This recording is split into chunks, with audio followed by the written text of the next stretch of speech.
हम सब कभी न कभी इस सवाल से टकराते हैं, क्या जो हमारे साथ होता है वो किस्मत से होता है या हमारे कर्मों का फल होता है? क्या वास्तव में कर्म उतना शक्तिशाली है जितना ग्रंथों में बताया गया है? इस रहस्य को समझने के लिए हमें चलना होगा समय की धूल भरी पगडंडियों पर, जहां एक राजा अपनी ताकत और सत्ता के घमंड में यह भूल जाता है कि इंसान से ऊपर भी कोई नियम है, और वो है कर्म का सिद्धांत। तो आइए सुनते हैं एक ऐसी कहानी जो सिर्फ एक राजा की नहीं बल्कि हर उस इंसान की है जो सोचता है कि वो अपने भाग्य का मालिक है। यह है राजा विक्रम और कुम्हार की सीख। बहुत समय पहले की बात है। मध्य भारत के एक विशाल राज्य में राजा विक्रमसेन राज किया करते थे। वो बलशाली, बुद्धिमान और धर्मप्रिय थे, परंतु उनके मन में एक अहंकार था कि सब कुछ उनके निर्णय से होता है और कर्मफल जैसी कोई चीज नहीं होती। एक दिन दरबार में एक संत आए। उन्होंने राजा से कहा, महाराज, आपके जीवन में जो कुछ भी होता है वो केवल आपके निर्णयों से नहीं बल्कि आपके कर्मों के फल से होता है। राजा हंसकर बोले, मुनिवर, मैं कर्म में विश्वास नहीं रखता। जो जैसा चाहता है वैसा कर सकता है। राजा खुद अपनी किस्मत बनाता है। संत मुस्कुराए और बोले, तो क्या आप ये सिद्ध कर सकते हैं? राजा बोले, हाँ बिल्कुल। संत ने कहा, तो फिर 3 दिन के लिए भेष बदलकर प्रजा में रहिए और देखिए कि बिना अपनी पहचान बताए क्या आप भाग्य को अपने अनुसार चला सकते हैं। राजा ने चुनौती स्वीकार की। पहला दिन, राजा बना भिखारी। राजा ने साधु का भेष बनाया और नगर की गलियों में निकल पड़े। दिन भर उन्होंने कई घरों के सामने भीख मांगी, पर किसी ने उन्हें अन्न का एक दाना तक नहीं दिया।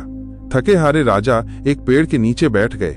तभी एक बुजुर्ग महिला आई और बोली, बाबा, भूख लगी है क्या? राजा ने सिर हिलाया। महिला ने एक सूखी रोटी दी और कहा, ये लो, मैंने अपने बेटे के लिए रखी थी, पर तुम ज्यादा जरूरतमंद लगते हो। राजा को यह देखकर आश्चर्य हुआ। इतने अमीरों के घर गए, किसी ने कुछ नहीं दिया, और ये गरीब महिला जो खुद भी भूखी थी उसने अपना हिस्सा दे दिया।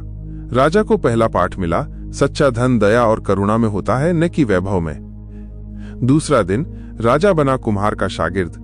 अगले दिन राजा पास के गांव पहुंचे। वहां एक बूढ़ा कुम्हार मिट्टी के बर्तन बना रहा था। राजा ने कहा, बाबा, मुझे भी काम सिखाओ, मुझे कुछ कमाने की जरूरत है। कुम्हार हंसा और बोला, जो राजा हाथ में तलवार संभालता था आज चाक घुमाएगा। राजा चौंक गया। आपको कैसे पता?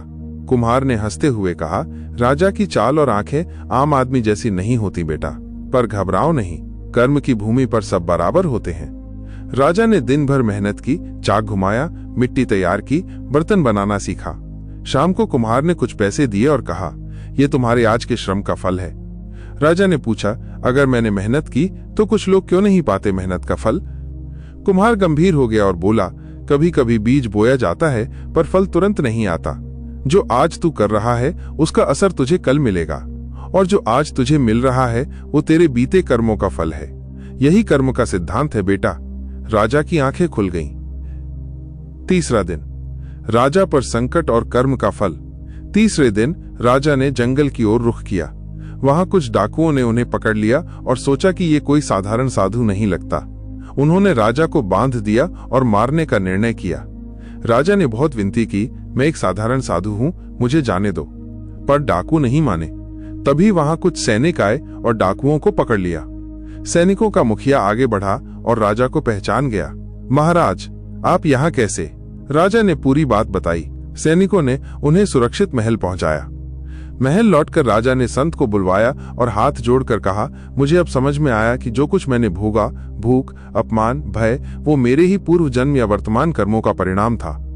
संत मुस्कुराए और बोले, महाराज, कर्मों का सिद्धांत कभी किसी को नहीं छोड़ता, न राजा को न रंक को। जो जैसा करता है वैसा ही पाता है। न्यायपूर्ण परिवर्तन। उस दिन के बाद राजा विक्रमसेन ने अपने जीवन में बहुत परिवर्तन किया।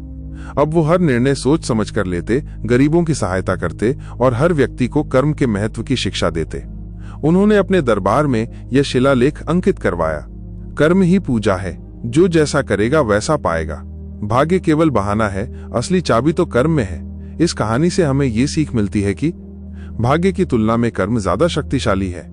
जो जैसा करेगा वैसा ही उसे भविष्य में मिलेगा, चाहे वो तुरंत मिले या देर से। छोटे छोटे कर्म भी एक दिन बड़े फल देते हैं। दूसरों की सेवा, सच्चाई और परिश्रम, यही जीवन का सच्चा रास्ता है।